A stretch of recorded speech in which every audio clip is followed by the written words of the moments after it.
Halo teman-teman, Assalamualaikum, selamat datang di HC Suka Cerita.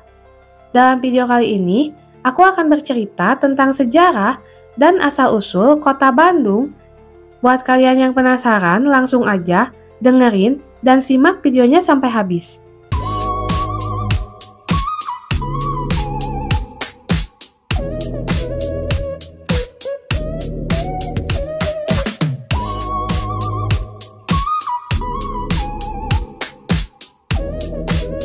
Bandung merupakan sebuah kota yang mempunyai alur dan perjalanan sejarah yang panjang. Geografis yang semula berstatus sebagai tempat pemukiman, selanjutnya berkembang menjadi sebuah kota. Kemudian berstatus sebagai ibu kota Kabupaten Bandung pada tahun 1810, ibu kota Keresidenan Priangan tahun 1864, dan menjadi sebuah gemeente pada tahun 1906. Kota Bandung adalah kota yang berada di wilayah Jawa Barat dan merupakan ibu kota Provinsi Jawa Barat. Kota Bandung sangat strategis dilihat dari berbagai aspek seperti komunikasi, perekonomian, maupun keamanan. Hal tersebut karena Kota Bandung terletak pada pertemuan poros antara Jalan Raya Barat Timur yang memudahkan hubungan dengan Jakarta sebagai ibu kota negara. Kontur tanah wilayah kota Bandung dari bagian selatan hingga batas jalan kereta api relatif datar, sedangkan dari batas jalan kereta api ke bagian utara relatif menanjak dan berbukit sehingga memberikan kesan panorama yang indah. Masih banyak yang bertanya, berasal dari mana sih kata Bandung itu? Banyak versi yang ditemukan sesuai dengan pandangannya sendiri-sendiri. Dalam Kamus Sunda dikatakan bahwa pengertian kata Bandung artinya banding. Ngabandung artinya ngarendeng atau berdampingan. Bandungan artinya parahu dua direndengkeun make sasak atau perahu yang berdampingan disatukan dengan mempergunakan sasak atau bambu yang dianyam. Ngabandungan artinya ngadengekeun, nuker maca atawa nuker ngomong atau menyimak orang yang sedang membaca atau yang sedang berbicara. Asal-usul nama Bandung dalam bahasa Sunda identik dengan kata banding dalam bahasa Indonesia. Ngabanding berarti berdampingan atau berdekatan. Hal ini antara lain dinyatakan dalam Kamus Besar Bahasa Indonesia tahun 1994 dan Kamus Sunda Indonesia tahun 1996 bahwa kata Bandung berarti berpasangan yang berarti pula berdampingan. Pendapat lain mengatakan bahwa kata Bandung mengandung arti besar atau luas. Menurut salah seorang informan di Bandung, kata Bandung berasal dari kata bandeng. Dalam bahasa Sunda, ngabandeng adalah sebutan untuk genangan air yang luas dan tampak tenang namun terkesan menyeramkan. Diduga kata bandeng itu kemudian berubah bunyi menjadi Bandung. Ada pula pendapat yang menyatakan bahwa kata Bandung berasal dari kata bendung. Pendapat-pendapat tentang asal kata dan arti kata Bandung tersebut diduga berkaitan dengan peristiwa terbendungnya aliran Sungai Citarum oleh lahar Gunung Tangkuban Perahu sehingga terbentuk sebuah danau besar. Danau ini kemudian dikenal dengan sebutan Danau Bandung atau Danau Bandung Purba. Kiranya penyebutan Danau Bandung pun terjadi setelah di daerah bekas danau itu berdiri pemerintah Kabupaten Bandung. Kata Bandung juga berasal dari kata Bandung sesuai dengan penemuan sebuah negeri kecil oleh marjiker yang bernama Julian de Silva. Begitu pula menurut cerita Dr. Andreas de Wild, seorang pemilik kebun kopi yang sangat luas di daerah ini, ia memang meminang seorang gadis dan kemudian menikahinya yang berasal dari Kampung Banong yang terletak di daerah Dago Atas. Beranalogi dari nama tempat atau nama beberapa sungai di kota Bandung, nama-nama tempat banyak diambil dari nama-nama pohon yang tumbuh di alam sekitarnya. Seperti Cibaduyut yang berasal dari nama pohon baduyut. Kata Bandung juga, seorang penulis berpendapat berasal dari sebuah nama pohon, yaitu pohon bandong. Pada tahun 1641, Julian de Silva melaporkan yang tertuang dalam Dag Register atau catatan harian. Ia menyatakan ada sebuah negeri dinamakan Bandung yang terdiri dari 25 sampai 30 rumah. Apabila dari satu rumah terdiri atas 4 orang anggota keluarga, maka dari 25 sampai 30 rumah tersebut diperkirakan penduduk di tempat itu berjumlah 120-an jiwa yang diduga semuanya adalah orang Sunda. Setelah kedatangan Julian de Silva itu, kemudian Bandung pada abad ke-17 oleh pemerintah Kompeni Belanda disebut Negorij Bandung atau West Ujung Berung, namun penduduk pribumi hanya mengenal tatar ukur. Wilayah tatar ukur ini dikepalai oleh seorang penguasa bernama Wangsanata atau lebih dikenal dengan sebutan Dipati Ukur. Sejak itu, secara berkala, Kastel van Batavia atau Benteng Company mengirimkan mata-matanya ke daerah tatar ukur untuk memata-matai daerah ini. Pada pertengahan abad ke-18, Bandung masih berupa hutan rimba. Di sana-sini masih tersisa genangan air, sisa-sisa dari Danau Purba, sehingga masih banyak situ atau kolam besar yang tersebar di sekitar Bandung dan selebihnya masih berupa ranca atau rawa-rawa.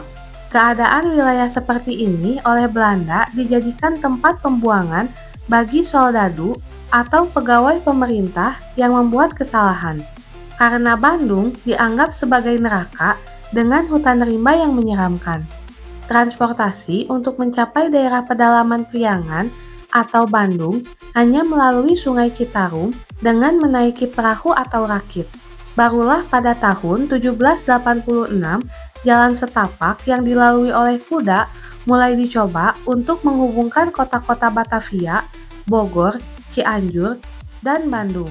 Jalan setapak kuda ini sangat penting artinya karena dijadikan sarana transportasi untuk mengangkut hasil perkebunan kopi dari Priangan ke Batavia. Dengan demikian, pengangkutan hasil perkebunan tidak lagi mempergunakan aliran Sungai Citarum. Pada waktu Herman Willem Daendels menjadi Gubernur Jenderal Hindia Belanda, kemudian dibangun jaringan jalan di Pulau Jawa sepanjang 1000 km. Dari Anyer di ujung barat Pulau Jawa atau sekarang Provinsi Banten hingga Panarukan di ujung timur Pulau Jawa. Jalur Anyer Panarukan ini ketika memasuki daerah Bandung tidak melewati ibu kota Kabupaten Bandung atau Karapyak atau Dayakolot sekarang yang pada waktu itu terletak 11 km ke arah selatan dari jalurnya. Kenyataan ini membuat Daendels menerbitkan surat keputusan tertanggal 25 Mei 1810 yang memerintahkan kepada Bupati Bandung dan Bupati Parakan Muncang agar memindahkan ibu kotanya masing-masing ke tepi jalan raya.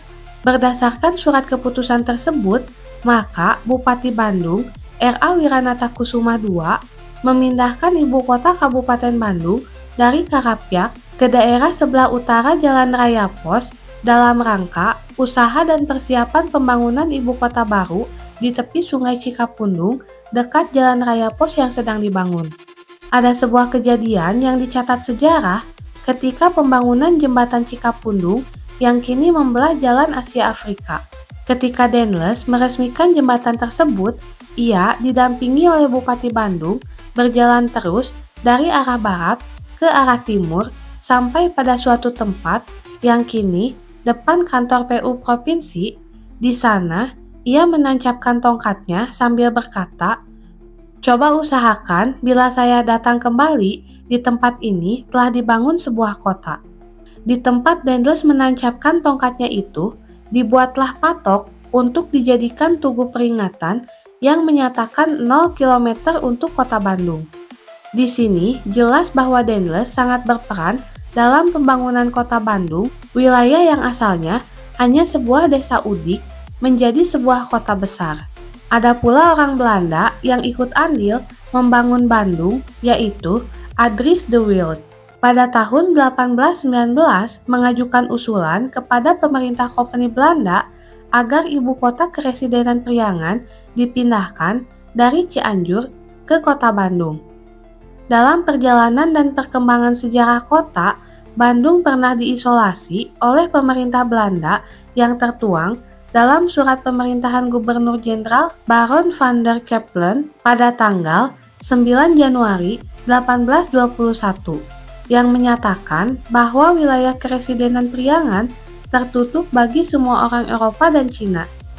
Meskipun ada isolasi dari pemerintahan Belanda, pada waktu itu Kota Bandung di bawah pemerintahan Bupati Wiranata Kusuma IV banyak mengalami kemajuan, sehingga pemerintah Belanda melalui surat pemerintah yang disampaikan oleh Residen Priangan dalam lembaran berita Java Bode tanggal 11 Agustus 1852 membuka isolasi bagi Kepresidenan Priangan. Setelah isi surat perintah itu dilaksanakan, maka Bandung menjadi sebuah kota yang tidak lagi terisolasi.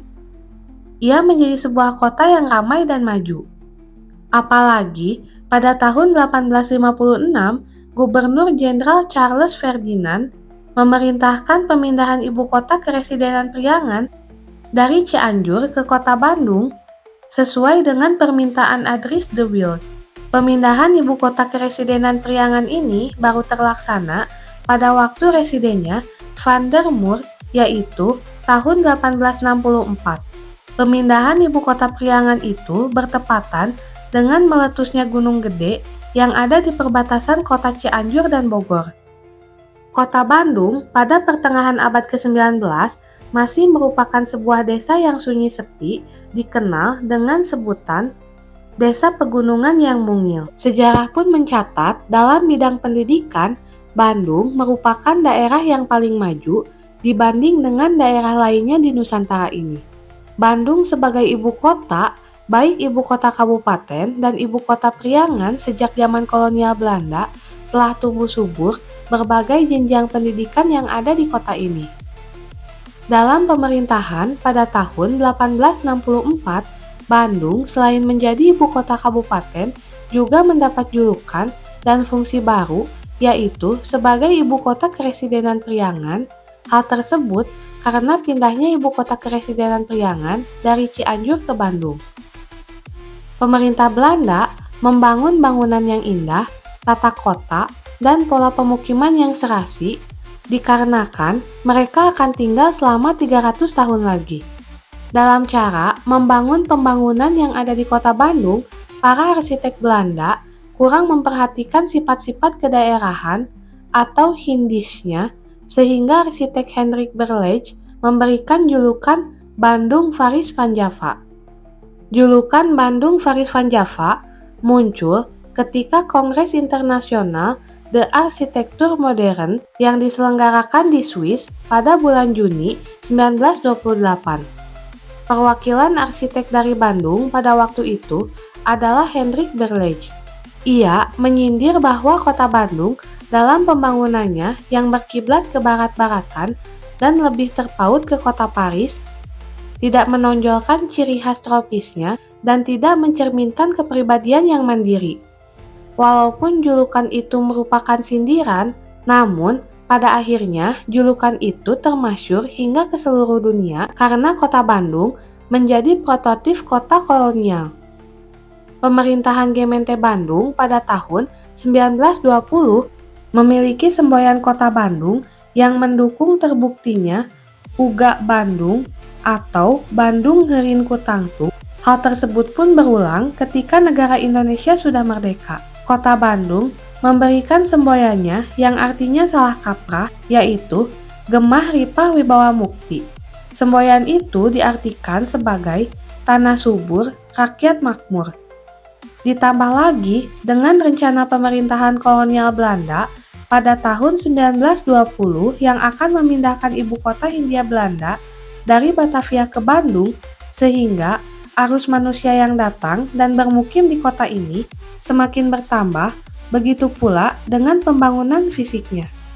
Dalam upaya pembangunan dan pengembangan kota Bandung pada awal dekade tersebut, arsitek dan perencana kota, Insinyur Thomas Carsten tahun 1930 telah merancang kota Bandung yang dikenal dengan Plan Carsten.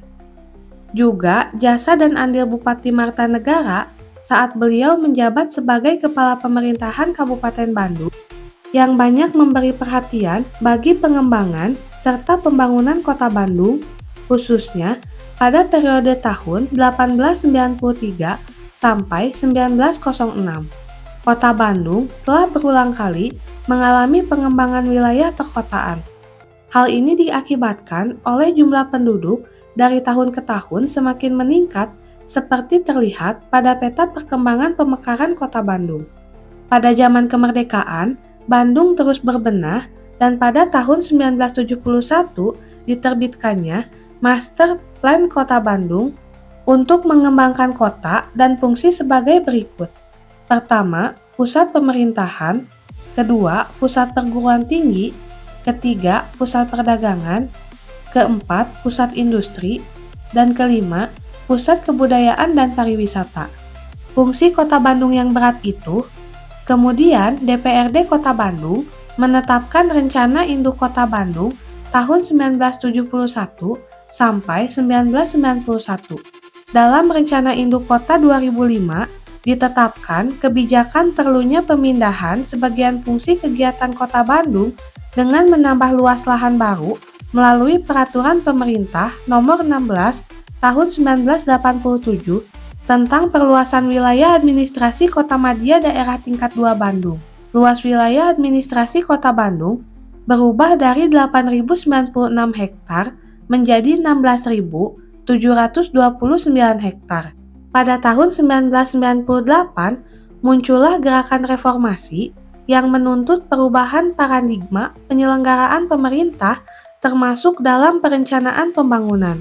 Pada masa transisi tersebut, model pembangunan dengan repelitannya direvisi dan pada masa transisi tersebut di daerah disusun dokumen pokok-pokok reformasi yang berlaku menjelang diberlakukannya otonomi daerah.